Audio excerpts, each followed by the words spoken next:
ठाकरेंची शिवसेना आणि मनसेमधील युतीची चर्चा आता हमरी तुमरीवर आली।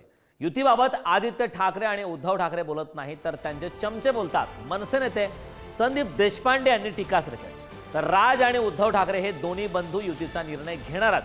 इथे येड्या गवळ्यांचा म्हणण्याला अर्थ नाही। संजय राऊतांचा संदीप देशपांडेंच्या टीकेला आता प्रत्युत्तर देण्यात आलं, तर आता पुन्हा एकदा मनसे आणि ठाकरे यांच्या शिवसेनेमध्ये टीका टिप्पणी आरोप प्रत्यारोप सुरू आहे की आतापर्यंत शिवसेनेकडनं मनसेची युती करायची असं एकदाही सन्माननीय पक्षप्रमुख उद्धव ठाकरे म्हणालेले नाहीत। जे चमचे आहेत आजूबाजूचे तेच रोज ढिंडोरा पिटवतात सकारात्मक असल्याचा। पक्षप्रमुखांची इच्छा आहे की नाही हे आम्हाला अजून समजलेलं नाही, त्यामुळे त्यावर बोलायचा विषयच येत नाही।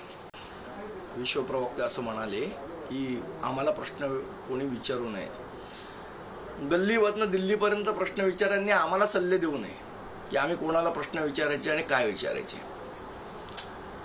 ताटातले जे चमचे असतात ना, त्यांनी चमच्याचंच काम करावं, त्यांनी बाहेरून घास भरवण्याचा प्रयत्न आम्हाला करू नये।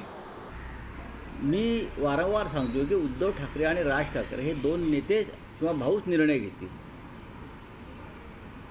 हे दोन भाऊच निर्णय घेतील। आज जे बोलत आहेत ते राजकारणामध्ये फार उशिरा आलेले आहे। काय होणार आहे आणि काय होणार नाही हे माझ्या इतकं कोणालाच माहीत नाही। त्यांच्या म्हणण्याला इथे अर्थ नाही। म्हणण्याला अर्थ उद्धव ठाकरे आणि राज ठाकरे यांच्याच आहे। कोण काही म्हणेल याला गबाळ आणि त्याला अर्थ नाही। आमच्याकडलं कोणी काय म्हणणार नाही, त्यांच्याकडलं कोणी म्हणणार नाही।